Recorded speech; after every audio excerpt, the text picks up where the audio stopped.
રાજ્યમાં વરસાદના 5 થી 7 દિવસના વિરામ બાદ ફરી એક વખત આજે વહેલી સવારથી જ વરસાદી માહોલ જામ્યો છે.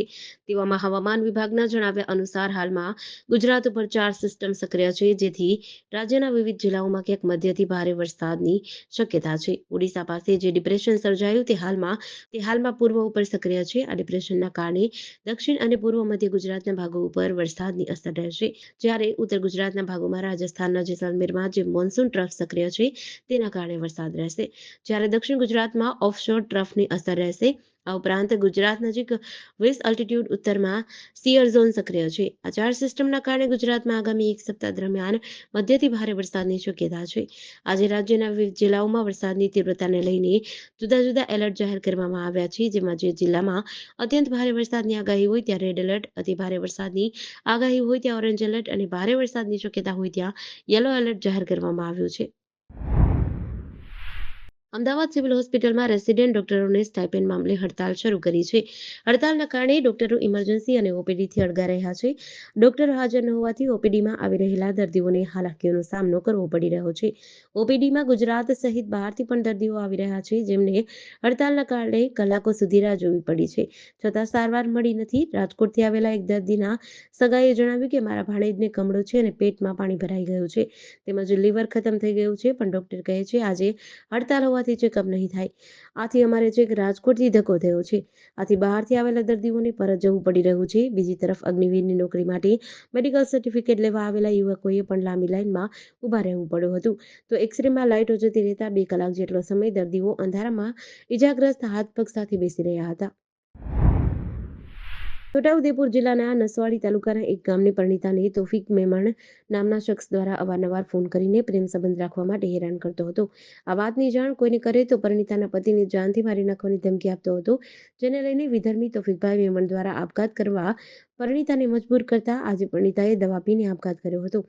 આ અંગે પરિણીતાના પરિવારજનો દ્વારા નસવાડી પોલીસ મથકે આરોપીના નામજોગ ફરિયાદ નોંધવા માટેની તજવીજ હાથ ધરી હતી. ત્યારબાદ નસવાડી પોલીસે તોફિક મેમણ સામે પરિણીતાને આપઘાત માટે દુષ્પ્રેરણા આપવા તેમજ એટ્રોસિટી એક્ટ ગુનો નોંધી કાર્યવાહી હાથ ધરી હતી.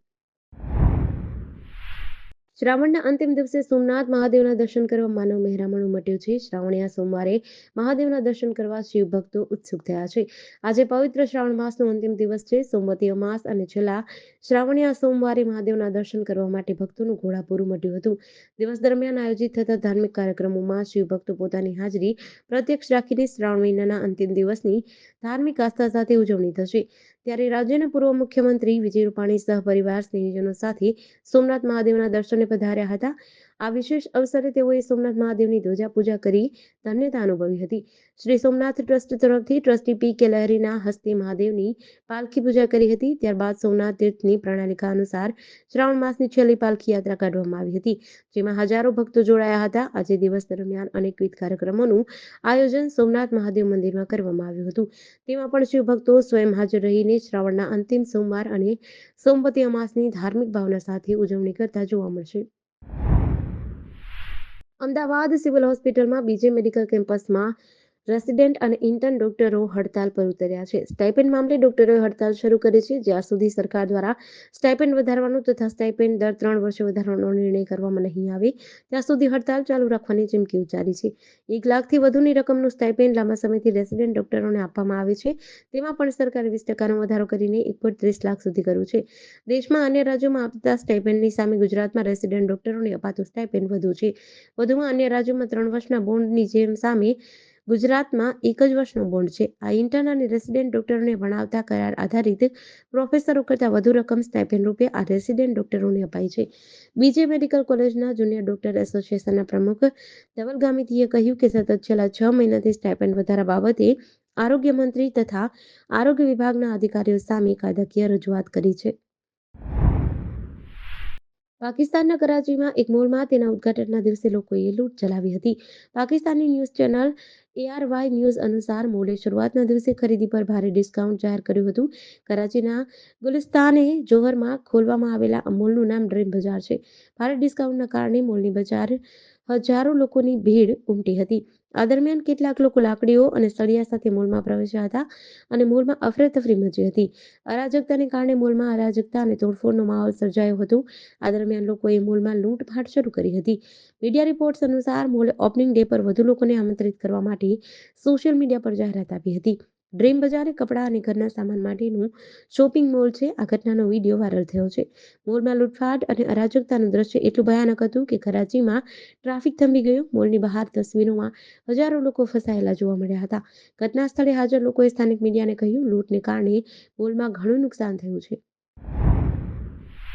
બોટાદના સાલૈયા ગામ પાસે આવેલ ભૂતળા દાદાના ડુંગર પર બાપુશ્રી સેવા ટ્રસ્ટની રાધિકા ગૌશાળામાં ગત તારીખે 29 ઓગસ્ટે 40 થી 45 પશુઓના મૃત્યુ થયા હતા. જે મામલે આશ્રમના મહંત મિથિલાનંદ બાપુ, ગુરુ ભાસ્કરાનંદ બાપુ વિરુદ્ધ પોલીસ ફરિયાદ નોંધાઈ છે. ગત તારીખ 29 ઓગસ્ટ 2024ના રોજ સાલૈયા ગામ પાસે ભૂતળા દાદાના ડુંગર પર બાપુશ્રી સેવા ટ્રસ્ટની રાધિકા ગૌશાળામાં 40 થી 50 પશુઓના શંકાસ્પદ મોત થતા હાહાકાર મચ્યો હતો. આસપાસના ગામોના જીવદયા પ્રેમીઓ દોડી આવ્યા હતા. ઘટનાની જાણ થતાં બોટાદ પોલીસનો કાફલો મામલતદાર સહિતના અધિકારીઓ દોડી આવ્યા હતા. તપાસ હાથ ધરી હતી. આ ગૌશાળામાં 500 થી 600 પશુઓ રાખવામાં આવે છે. તમામ પશુઓને ઘાસચારો અને પાણી નહીં આપી એક અજવાળામાં ક્રૂરતાપૂર્વક બાંધી રાખવાના કારણે 45 પશુઓના મૃત્યુ થયા હોવાનો જીવદયા પ્રેમીઓ આક્ષેપ કરી રહ્યા છે. રાજકોટ શહેર અને જિલ્લામાં પડેલા ભારે વરસાદના કારણે અનેક જગ્યાએ જનજીવનને અસર પહોંચી હતી, જેમાં તારાજીના દ્રશ્યો સામે આવ્યા હતા. જે વચ્ચે સૌરાષ્ટ્ર યુનિવર્સિટીમાં પણ ભારે વરસાદના કારણે લાખોનું નુકસાન થયું છે. કેટલાક ભવનની છતમાંથી પોપડા પડ્યા તો અધ્યાપકોની ચેમ્બર તથા વર્ગખંડો પાણી થઈ ગયા હતા. એક ભવનના હેડની ચેમ્બરમાં વરસાદી પાણી ભરાઈ જતા અને છતમાંથી પાણી ટપકતા તેઓ ત્યાં બેસી શકતા નથી. યુનિવર્સિટીના જૂના ભવનોમાં આગાશીમાં લાદીને બદલે ડામર હોવાથી વરસાદી પાણી કાયમી લીકેજ થઈ રહ્યું છે. આ વચ્ચે યુનિવર્સિટી દ્વારા બાંધકામના અટકેલા કામો કરવા સરકારમાંથી નિવૃત્ત થયેલ એન્જિનિયરને કોન્ટ્રાક્ટ બેઝ ઉપર રાખવા માટેની જાહેરાત બહાર પાડવામાં આવી છે. સૌરાષ્ટ્ર યુનિવર્સિટીમાં દર વર્ષે વરસાદને કારણે ભવનોમાં નાનું મોટું નુકસાન થાય છે, પરંતુ આ વખતે 4 દિવસમાં 29 ઇંચ જેટલો વરસાદ વરસી જતા ખૂબ મોટું નુકસાન થયું હતું. યુનિવર્સિટીના પ્રવેશદ્વાર પાસે 2 વીજ પોલ જમીનમાંથી ઉખડી ધરાશાયી થઈ ગયા અને હજુ સુધી આ વીજ પોલ ઊભા કરવામાં આવ્યા નથી. નદીમાં હોડી ડૂબતા એકનું મોત થયું છે. ગઢડામાં બેલનાથ મહાદેવ મંદિર પાસે હોડી સહિત સવાર 4 લોકો પાણીમાં ડૂબ્યા હતા. બચાવ જનાર વ્યક્તિનું પણ ડૂબી જવાથી મોત થયું છે. 4નો બચાવ થયો છે. ગઢડાના ખીજડીયા ગામ નજીક પૌરાણિક બેલનાથ મહાદેવ મંદિર આવેલું છે. નદીમાંથી હોડી દ્વારા દર્શન કરવા જવાય છે, ત્યારે આજે 4 જેટલા વ્યક્તિઓ હોડીમાં બેસીને મહાદેવ મંદિરે દર્શન કરવા જતા હતા. અચાનક હોડી પાણીમાં ડૂબી ગઈ હતી, જેમાં હોડીમાં બેસેલા 4 વ્યક્તિઓ ડૂબ્યા હતા, પરંતુ ચારેયનો બચી ગયા હતા. સામાકાંઠે ઉભેલા હરપાલસિંહ ભવાનસિંહ નામના વ્યક્તિ બચાવવા ગયા. તેઓનું પાણીમાં ડૂબી જવાથી મોત થયું છે. ઘટનાની જાણ થતાં જ ગઢડા મામલતદાર, ટીડીઓ, પીએસઆઈ સહિતના તંત્રનો કાફલો દોડી આવ્યો હતો.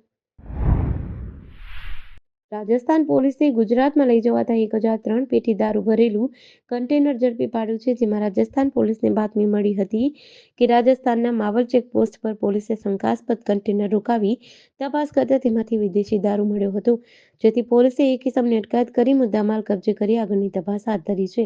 રાજસ્થાન માવલ ચેકપોસ્ટ પરથી પોલીસે દારૂ ભરેલું કન્ટેનર ઝડપી પાડતા અફરાતફરી મચી હતી, જેમાં ચંદીગઢથી કન્ટેનર ચાલક કન્ટેનરમાં દારૂ ભરીને ગુજરાતના પોરબંદર ખાતે લઈ જઈ રહ્યો હતો. જેના આધારે રાજસ્થાન પોલીસને બાતમી મળતા પોલીસે ચેકપોસ્ટ પર તપાસ હાથ ધરી હતી, જેમાં એક શંકાસ્પદ કન્ટેનર આવતા પોલીસે તેને રોકીને તપાસ કરતા 1003 જેટલી દારૂની પેટીઓ કબજે કરીને કન્ટેનર ચાલકની ધરપકડ કરી હતી.